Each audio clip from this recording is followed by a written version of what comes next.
आज हम radio activity का टॉपिक स्टार्ट करेंगे। आपने प्रीवियस लेक्चर में देखा था कि किस तरह इलेक्ट्रोमैग्नेटिक रेडिएशंस मैटर के साथ इंटरेक्ट करती हैं। आज हम इस लेक्चर में और आने वाले नेक्स्ट लेक्चर में ये देखेंगे कि रेडियो एक्टिविटी किन रेडिएशन से रिलेटेड है और ये रेडियो एक्टिव रेडिएशंस मैटर के साथ किस तरह इंटरेक्ट करती हैं। तो चलिए स्टार्ट करते हैं।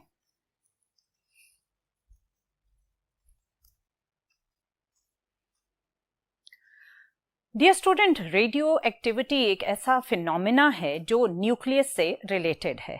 Basically radio activity nuclear radiations को कहा जाता है। न्यूक्लियर रेडिएशन का प्रोसेस या न्यूक्लियर रेडिएशन के बारे में मालूमात उस वक्त आना फिनोमिना है जो न्यूक्लियस से रिलेटेड है। Basically radio activity nuclear radiations को कहा जाता है। न्यूक्लियर रेडिएशन का प्रोसेस या न्यूक्लियर रेडिएशन के बारे में मालूमात उस वक्त आना स्टार्ट हुई जब 1896 में हेनरी बेकरेल ने डिफरेंट ल्यूमिनस ऑब्जेक्ट्स के बारे में एक्सपेरिमेंट्स परफॉर्म किए। क्योंकि हेनरी बेकरेल ने यह देखा था कि जब एक्स रेज डिस्कवर हुई तो एक्स रेज फोटोग्राफिक प्लेट पर इंप्रेशंस या शेड्स जनरेट करती थीं। इसी तरह हेनरी बेकरेल ने ये ऑब्जर्व करने की कोशिश की कि क्या कोई और ऑब्जेक्ट्स हैं जिन्हें फोटोग्राफिक प्लेट के ऊपर अगर प्लेस किया जाए तो वो फोटोग्राफिक प्लेट्स पर इंप्रेशंस देंगे। इसके लिए हेनरी बेकरेल ने डिफरेंट ऑब्जेक्ट्स की ल्यूमिनस नेचर को ऑब्जर्व करना स्टार्ट किया। डियर स्टूडेंट, आपको बताती चलूं कि ल्यूमिनस ऑब्जेक्ट दो तरह की प्रॉपर्टीज के अकॉर्डिंग बिहेव करते हैं। एक कहलाती है फ्लोरोसेंट और दूसरी कहलाती है फॉस्फोरोसेंट। फ्लोरोसेंट प्रॉपर्टी क्या होती है? एक्चुअली जब किसी ऑब्जेक्ट पर अल्ट्रा वायलेट रेडिएशंस फॉल कराएं और वो ऑब्जेक्ट या एलिमेंट उन रेडिएशंस को एब्जॉर्ब करने के बाद विजिबल रीजन की रेडिएशंस को इमिट करे तो वो ऑब्जेक्ट हमें ग्लो करता हुआ नजर आता है और ये प्रॉपर्टी कहलाती है फ्लोरोसेंट प्रॉपर्टी, जो कि आपने करेंसी के अंदर मौजूद मैग्नेटिक स्ट्रिप में भी देखी होगी। अगर इस मैग्नेटिक स्ट्रिप पर आप अल्ट्रावायलेट रेज को फॉल करें तो वो भी आपको ग्लो करती हुई नजर आती है, जो कि एक फ्लोरोसेंट बिहेवियर है। फॉस्फोरोसेंट प्रॉपर्टी क्या होती है?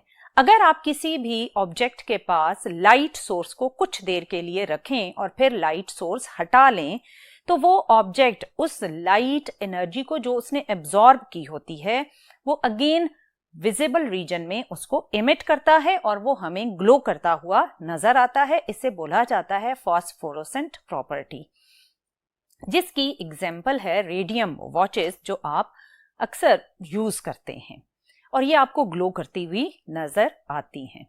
हेनरी बेकरेल ने जब ल्यूमिनस के डिफरेंट एक्सपेरिमेंट्स परफॉर्म किए तो उसने फोटोग्राफिक फिल्म को किसी ब्लैक शीट में रैप करके उसके ऊपर डिफरेंट एलिमेंट्स को प्लेस किया।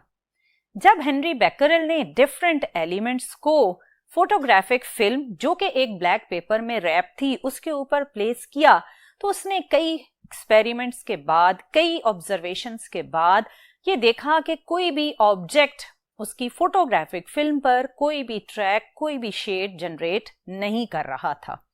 और एक दिन एक्सीडेंटली जब उसने यूरेनियम को एक पेपर में रैप करके फोटोग्राफिक प्लेट के ऊपर प्लेस किया और नेक्स्ट डे जब उसने यूरेनियम को हटाकर फोटोग्राफिक प्लेट को देखा तो उस पर उसको ब्लैक शेड्स नजर आए। ये उसके लिए एक अमेजिंग ऑब्जर्वेशन थी, क्योंकि उसने कभी ये सोचा भी नहीं था कि यूरेनियम के अंदर से कोई ऐसी इनविजिबल रेडिएशंस इमिट होंगी जो फोटोग्राफिक प्लेट के ऊपर ये इंप्रेशन या शेड्स जनरेट करेंगी।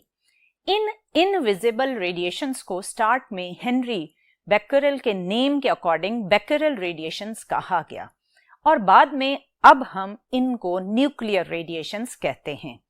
जिस वक्त हेनरी बेकरेल ने रेडियो एक्टिविटी को डिस्कवर किया उस वक्त मैडम मारी क्यूरी और उनके हस्बैंड पीरी क्यूरी भी इन्हीं रेडियो एक्टिव एलिमेंट्स पर ही एक्सपेरिमेंट्स परफॉर्म कर रहे थे।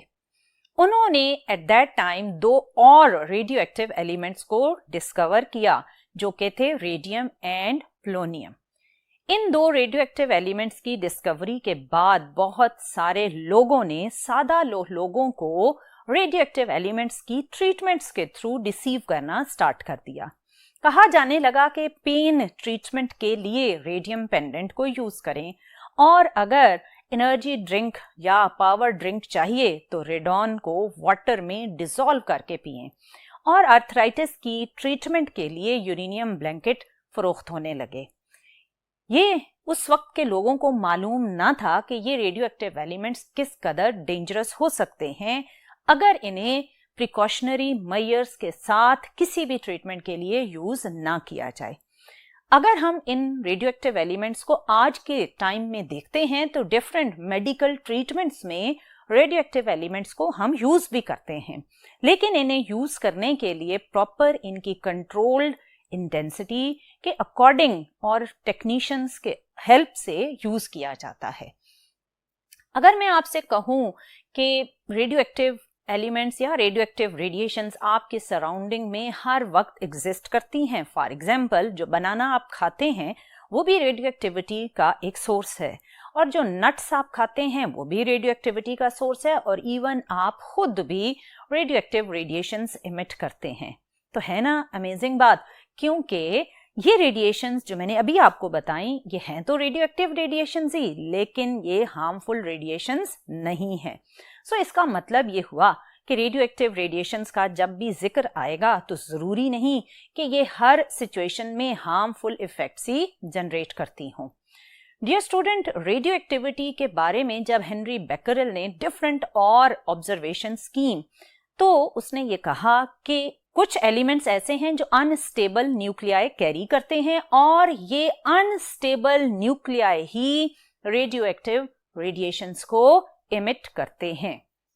डियर स्टूडेंट, अब तक हम ऑलमोस्ट 1000 से ज्यादा एलिमेंट्स को डिस्कवर कर चुके हैं।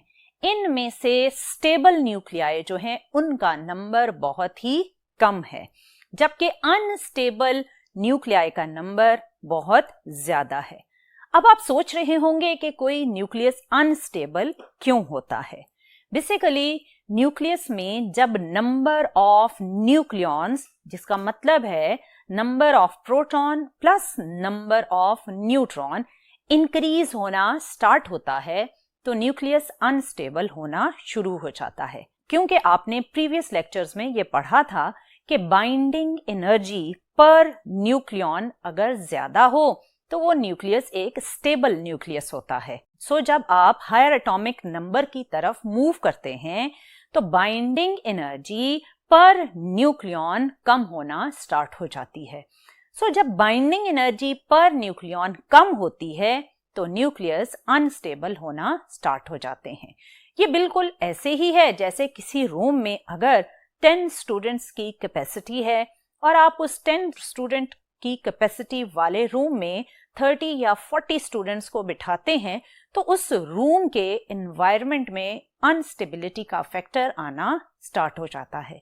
बिल्कुल ऐसे ही अगर आप न्यूक्लियस में नंबर ऑफ न्यूक्लियॉन्स को बढ़ाते हैं तो नंबर ऑफ न्यूक्लियॉन्स के बढ़ने से न्यूक्लियस अनस्टेबल होना स्टार्ट हो जाते हैं। सो जब एक अनस्टेबल न्यूक्लियाई स्टेबल होने की कोशिश करता है तो वो 3 डिफरेंट टाइप्स ऑफ रेडिएशंस को इमिट कर सकता है। या तो वो अल्फा रेडिएशंस इमिट करेगा, या फिर बीटा, या फिर गैमा। इसका मतलब है कि रेडियो एक्टिविटी जो कि एक न्यूक्लियर फिनोमेना है, बेसिकली ये 3 रेडिएशन से रिलेटेड है। अगर हम इन रेडिएशंस को ऑब्जर्व करना चाहते हैं तो इसके लिए हम यूज करते हैं लेड चैम्बर को। लेड मेटल का बना हुआ चैम्बर जिसके अंदर हम एक होल को ड्रिल करते हैं और इस ड्रिल हुए हुए होल के अंदर आप अपना रेडियो एक्टिव सोर्स प्लेस करेंगे। अब यहां से इमर्ज होने वाली रेडिएशंस को सेपरेट करके ऑब्जर्व करने के लिए या तो हम इलेक्ट्रिक फील्ड की हेल्प लेंगे कुछ इस तरह, या फिर हम मैग्नेटिक फील्ड की हेल्प लेंगे कुछ इस तरह। इन दोनों फील्ड्स की हेल्प से आप अल्फा, बीटा और गैमा रेडिएशंस को अलग अलग सेपरेट करके देख सकते हैं। अगर इलेक्ट्रिक फील्ड आपने यूज किया तो इलेक्ट्रिक फील्ड में इन रेडिएशंस की बेंडिंग कुछ इस तरह होगी। ये बेंडिंग हमें ये बता रही है कि जो रेडिएशंस नेगेटिव प्लेट की तरफ डिफ्लेक्ट हुई हैं उनके ऊपर पॉजिटिव चार्ज होगा, क्योंकि नेगेटिव प्लेट पॉजिटिव चार्ज को अट्रैक्ट कर रही है। और जो रेडिएशंस पॉजिटिव प्लेट की तरफ डिफ्लेक्ट हुई हैं ऑब्वियसली उनके ऊपर नेगेटिव चार्ज होगा, क्योंकि पॉजिटिव प्लेट नेगेटिव चार्ज को अट्रैक्ट करेगी। और वो रेडिएशन जो स्ट्रेट अनडिफ्लेक्टेड फोटोग्राफिक फिल्म की तरफ जा रही हैं वो रेडिएशंस ऑब्वियसली न्यूट्रल होंगी, क्योंकि वो न्यूट्रल थी इसीलिए ना उन्हें पॉजिटिव प्लेट ने अट्रैक्ट किया ना उन्हें नेगेटिव प्लेट ने अट्रैक्ट किया। सेम यही ऑब्जर्वेशन अगर आप मैग्नेटिक फील्ड के थ्रू करें तो वो कुछ इस तरह होगी, क्योंकि आपने प्रीवियस चैप्टर्स में पढ़ा था कि मैग्नेटिक फील्ड में जब भी कोई चार्ज पार्टिकल परपेंडिकुलरली एंटर होता है तो उस पर मैक्सिमम मैग्नेटिक फोर्स एक्ट करती है।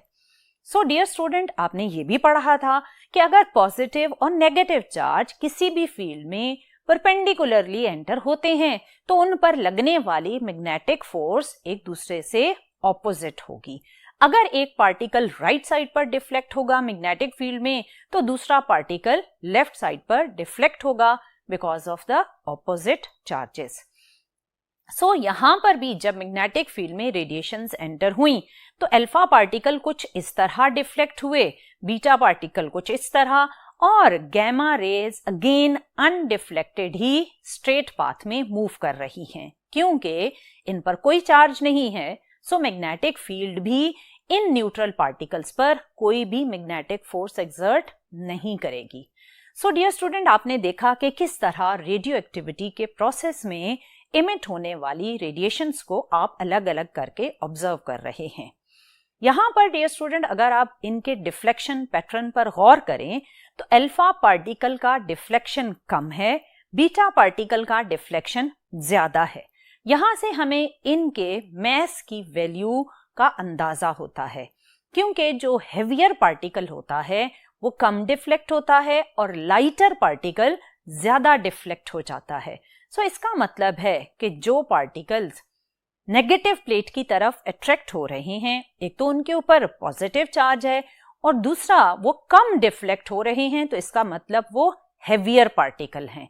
और वो पार्टिकल जो पॉजिटिव प्लेट की तरफ डिफ्लेक्ट हो रहे हैं, एक तो ये कि उनका चार्ज नेगेटिव है और दूसरा वो ज्यादा डिफ्लेक्ट हो रहे हैं, जिसका मतलब ये हुआ कि वो कंपैरेटिवली लाइटर पार्टिकल हैं।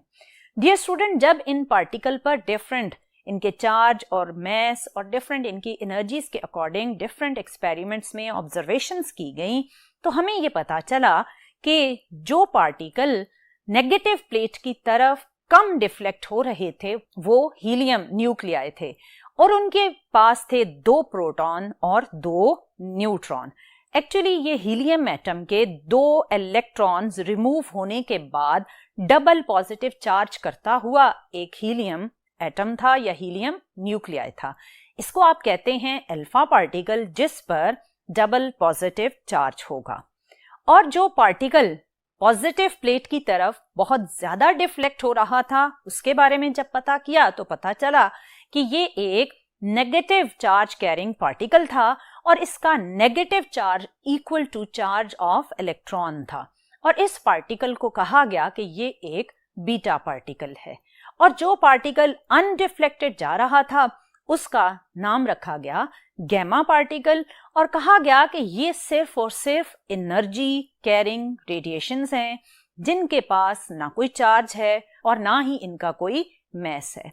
सो dear student, in different observations से हमें ये पता चला कि कोई भी अनस्टेबल न्यूक्लियाई जब स्टेबल होने की कोशिश करता है तो वो अल्फा, बीटा और गैमा रेडिएशंस को इमिट करता है। और वो रेडिएशंस किस तरह इलेक्ट्रिक फील्ड और मैग्नेटिक फील्ड में बिहेव करती हैं वो भी हमने ऑब्जर्व किया। डियर स्टूडेंट, अगर ये गैमा रेडिएशंस किसी भी बॉडी पर फॉल करती हैं तो ये न्यूट्रल, लेकिन ये बहुत ज्यादा पेनिट्रेट हो जाती हैं, इवन आपके डीएनए तक अप्रोच करती हैं और डीएनए को चेंज कर देती हैं। आपने जो हल्क मूवी देखी थी उस मूवी में भी यही बताया गया था कि गैमा रेज जब इस ह्यूमन पर फॉल हुई तो ये गैमा रेज उसके डीएनए तक पेनिट्रेट कर गई और इसके डीएनए के चेंज होने के बाद वो ट्रांसफॉर्म हो गया, यानी एक शक्ल से दूसरी शक्ल में चेंज हो गया। इसका मतलब ये है कि अल्फा, बीटा और गैमा रेडिएशंस को जब भी आप यूज करेंगे तो बहुत ही केयरफुली यूज करेंगे। सो डियर स्टूडेंट, ये तो था कि रेडियो एक्टिविटी क्या है और रेडियो एक्टिविटी के प्रोसेस में किस किस्म के एलिमेंट्स इन्वॉल्व हैं। इंशाल्लाह आने वाले लेक्चर में हम ये देखेंगे कि ये रेडिएशंस जब डिके होती हैं या कोई भी पेरेंट एलिमेंट जब रेडियो एक्टिविटी का प्रोसेस करता है तो उसमें क्या क्या चेंजेस आती हैं। टिल देन, अल्लाह हाफिज।